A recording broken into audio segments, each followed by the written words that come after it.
What's up, YouTube Beast here? Today, I'll be ranking every movie I saw in 2025. This list is small because, well, it's small compared to like film critics and stuff. I normally go see 15 to 30 movies a year. It started in 2023. This is the first year I really went and saw over 10 movies in theaters.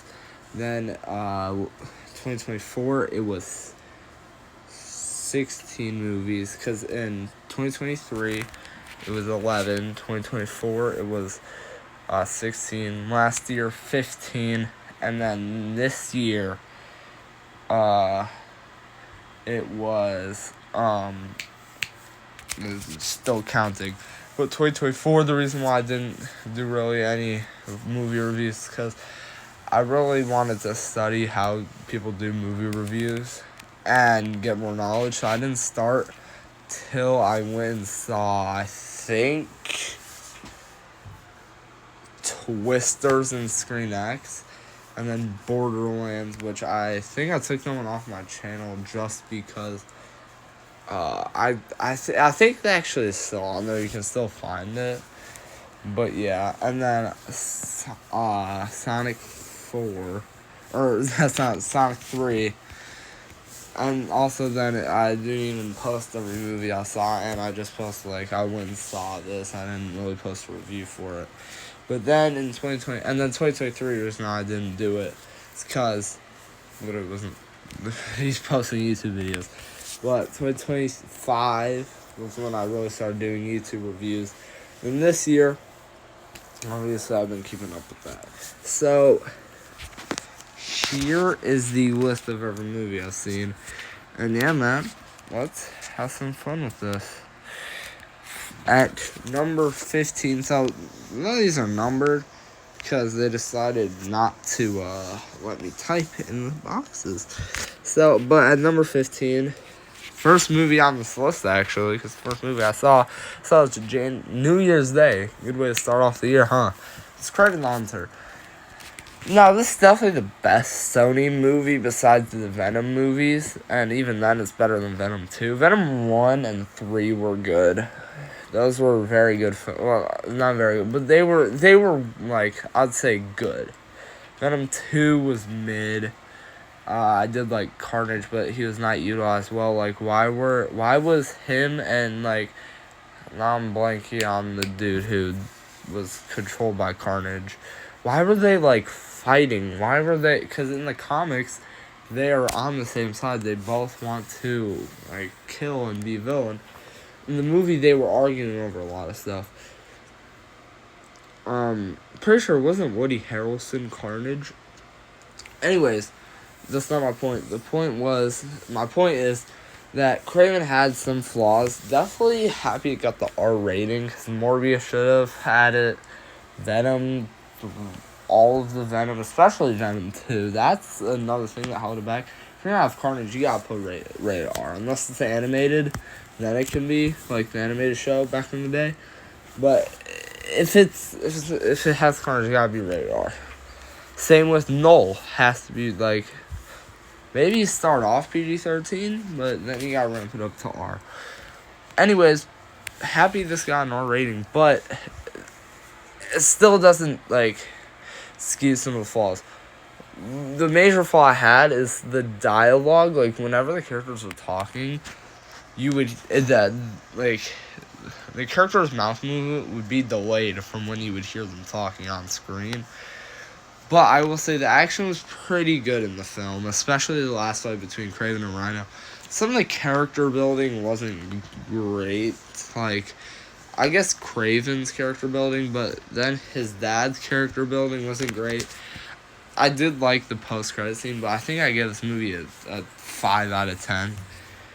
And next, yeah, that's about it. But next movie, what do I want to put here? Well, so the movies are all out of order, I just realized. Make sure I have 1, 2, 3, 4, 7, 8, 9, 10, 11, 12, 13, 14, 15. Okay, I got all of them. Alright, I think I'm going to put Woman in the Yard, number 14. This hurts my heart. So that's very. No. I'm gonna put this here. I'm gonna put this here, which hurts my heart as well because I love the original. I Know What You Did Last Summer. I had some fun with the sequel.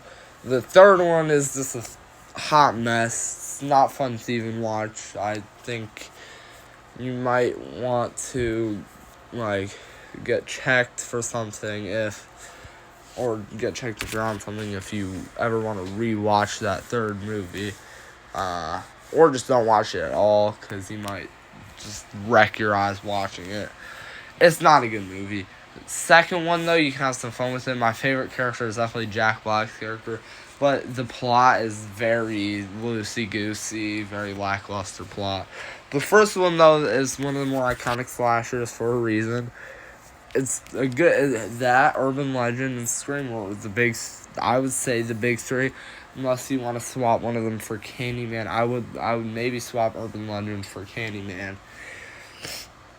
But even though I feel like Candyman could be, like, what pushed the big three out. Anyways, this requel, whatever you want to call it, it was a hot mess. It was very clear who the two killers were. Ray especially, but then Stevie, especially like halfway through the film when you realize she's the only character that hasn't been attacked once. Why? Because she's the one doing it. But yeah, then I have Woman in the Yard. I do like the mystery behind the film. Woman in the Yard had a good mystery, had a good plot. I wish they would have leaned more toward R. And also, I will say, one of the cool things is that a lot of people had to go rewatch the film in theaters because apparently they had different cuts of the ending, and it would say something else because with, like, the reverse would mean, like, whatever, it's not real. I forgot a little bit about the movie. I should actually give it a rewatch. But, whenever, like, all the words would be in reverse would mean, like, it's actually not what is on the thing. But at the end, some people had the words in reverse. Some people had them, like, painted right when they would show the painting, and it would confuse people. But I don't know if that was actually real. I'm pretty sure it came out and said it either was or wasn't real. I'll have to go do some deep research on it.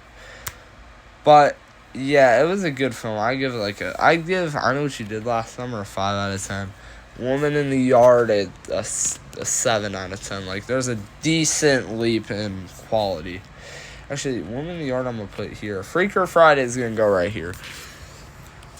Actually, what's funny is that these two are right by each other because I went to a drive-in movie theater to go see these two films, and they were double features. Freaker Friday, and right after was I Know What You Did Last Summer. I actually liked I Know What You Did Last Summer a bit better. Freaker Friday was a 5 out of 10 film as well. Just watch the original, and you'll know pretty much everything that happens in this movie, besides there's 2 extra characters that get added into the body swap. But at that point, you really don't even need to know that.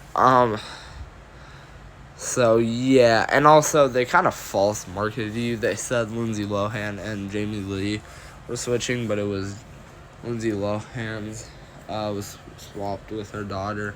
Jamie Lee swapped with Lindsay Lohan, or with her granddaughter's friend. So, it was all confusing. It was just watch the original, and you'll have a better time with that. Okay, at number 15. Number 15, I'm gonna place. It also hurts me to say this, but nah, I can't. I think that one goes right here, and yeah, this goes over here. I feel like the only reason why I didn't like How to Train Your Dragon as much was because, also, by the way, Woman in the Yard and How to Train Your Dragon, easily quality. I'd say How to Train Your Dragon 7.5, Woman in the Yard 7. But anyways, How to Train Your Dragon, I feel like, was a little lackluster. Because it was literally just a one-for-one recreation of the original, so you could literally just watch the original and get the same experience. I will say, though, I did like the fact that I saw it in 3D. That was cool. And a Minecraft movie, at the time, it was a movie we really needed, just a dumb, fun movie. It was, you could tell it wasn't meant to be like some critically acclaimed film, just something to have fun with. And that's what it was. That was your expectation, you were very satisfied walking out of the theater with that. With that being said, though, the next movie I have is Fantastic Four First Steps. I had a lot of fun with this movie. I really don't have anything wrong with it. I will say at sometimes the chemistry between all the characters did feel a bit off, but other times it was very good and it outshined all the bad chemistry moments. But the action was good, the CGI was amazing, visuals in general were amazing. I thought Galactus was cool. The setup at the end with Doom was sick. And yeah, man, I thought it was a good film. Which is funny because next is also a Marvel film, Captain America Brave New World. I really liked it. I saw it in a Dolby, which I was very happy with because the action in this film was amazing. Especially the audio of, the jets and all that were sick. But yeah, the action was good. Anthony Mackie had one of the best performances I've seen of his in a while. He really carried this film. Harrison Ford was good as well, but this was kind of just like an Incredible Hulk sequel without the Hulk. The leader was the villain, which has nothing to do with Captain America. Besides that, Captain America and the Hulk are both Avengers. But besides that, that's the only connection. They have no correlation. But I will say the performances of the actors were good. The character development of Anthony Mackie, very good. You should definitely tell there's some rewrites, but Anthony Mackie did the best. He went outshined everyone else and definitely deserves to be in the rest of the MCU movies with how good he did here. Next, I am going to put...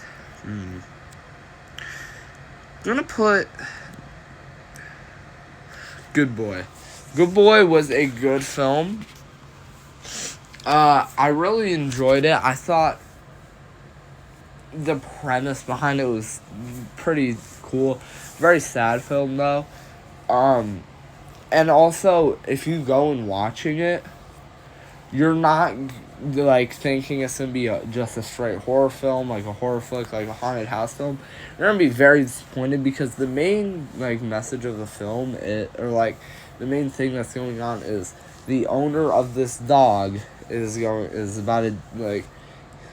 dying from a disease, and he's lashing out his anger on the dog, and the anger and also the disease represents the ghosts and the haunting of the house, because the house gets more haunted the more diseased and angry that the owner of the dog gets, which is a big message the film sends, or a big thing that the film shows, that some people will go over their heads if they're just doing a straight horror film. But the next movie on this list is Superman. This is definitely my favorite comic book film from last year. Very good film. I didn't really have any complaints. Just these other movies are very good. Didn't really have complaints about this movie, though. Thought it was very good. Reminded me of a lot of, good comic book films. Happy that the DCU is off to an amazing start. Next, we have Dangerous Animals. Now, I thought this was a very good movie, very good slasher, because in the movie, it's actually, it's this, salesman kind of guy, I think that's what you call him, who's going around giving, tours of the ocean to people dropping them in a cage, but he would bait the sharks into eating the humans.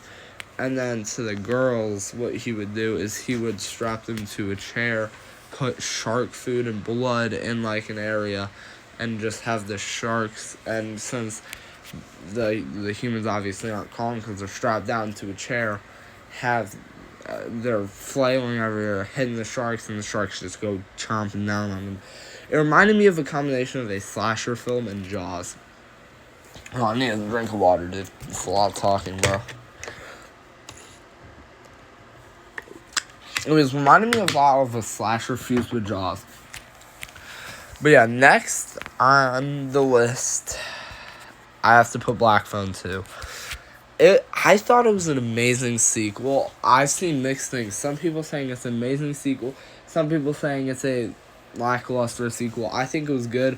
I feel like the way the story went was natural. My favorite part was the way that they went to backstory a bit of the grabber. And that was definitely my favorite thing to see from this film. Was like learning where he's from. He was like something built, and that he was very good ice fishing, very good ice skater and all that. And that one day he just killed kids and dumped them in the lake. And those were his first victims were at the Christian youth camp, and then he would go start doing his rampage, which I thought going into his lore his lore building was really good in this film. And also where the girl was, or where Gwen, not the girl, the main character Gwen would be dreaming, because in the original, in the Black Phone from 2021, or 2022, to the same year that Batman came out, 2022, Mason Thames' character was the main character. This one, Gwen, I can't think, I'm forgetting the actor's name. Madeline something. I'm blanking on the name. But anyways, she has an amazing performance, carries the movie. Her and Ethan Hawke's performance are amazing. But anyways, her dream sequences, those were shot very well. But at number 3, I have Weapons. Weapons and Sinners were at the Oscars and all that for a reason. They were amazing. Weapons had one of the best villains in a horror movie I've seen in a long time. My favorite thing about this movie is probably that each character got their own chapter, and I'm very excited to see what Zach Cregger does with Aunt Gladys's, that's her name, Aunt Gladys's prequel film. I'm very excited because she was supposed to get a chapter in this film, but instead they cut that out and they're going to make a prequel film with Aunt Gladys, which I think is a very good idea. Hopefully it carries on the legacy of how good this movie was, because pretty sure it debuted with 100% on Rotten Tomatoes as well. We had the POV segments of this movie, and then how at the end it all came together when we saw Alex's POV. I think that was what the kid's name was. Okay, but at number 2, it's gonna shock a lot of people. I gotta rip the Band-Aid off though. Is Sinners, and yes, that leaves Predator Badlands number 1. Sinners and Predator Badlands and Weapons. All the top 3 of this year, all perfect movies. All 10 out of 10. Sinners, the way they did Michael B. Jordan as the twins, I thought, half the time, most of the time during the movie, until, I actually went on my way to point out, thought that they were played by different actors. That's how good he was, putting the differentiation, I don't even think that's a word, between the two, Smoke and Stack. I feel like they had different, they were completely different characters, and it was very difficult to tell that they were both played by Michael B. Jordan. But Predator Badlands does win me over. Definitely the best Predator film. I'm happy It's a bit more sci-fi. Horror does lean more into sci-fi, but has some horror elements to it. The creatures in the film are amazing. The gore in the movie is amazing, even though it's PG-13 film, since all of the gore is from creatures and animals and stuff. It gets a PG-13, but yeah, the gore, the action are definitely the best parts. The backstory behind, I forget the Yaojia's name in the movie, but and then Ella Fanning's characters, because she plays twin robots.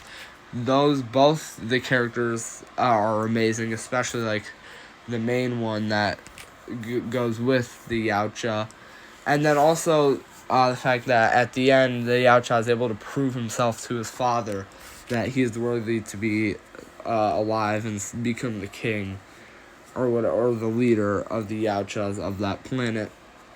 And I thought the ending of the movie was amazing, and then the beginning of him like not being able to stand a chance against his father was good, and then his brother risking or like sacrificing himself to save the main character was like very sad. Like you didn't even know much about the character, and you just felt that emotional hit right off the bat. Yeah, that is my ranking of all movies I saw this year. And yeah, let me screenshot the thing because I don't think it actually downloaded. But yeah, that is my ranking of all movies I saw in 2025. Hope you enjoyed, and yeah, peace.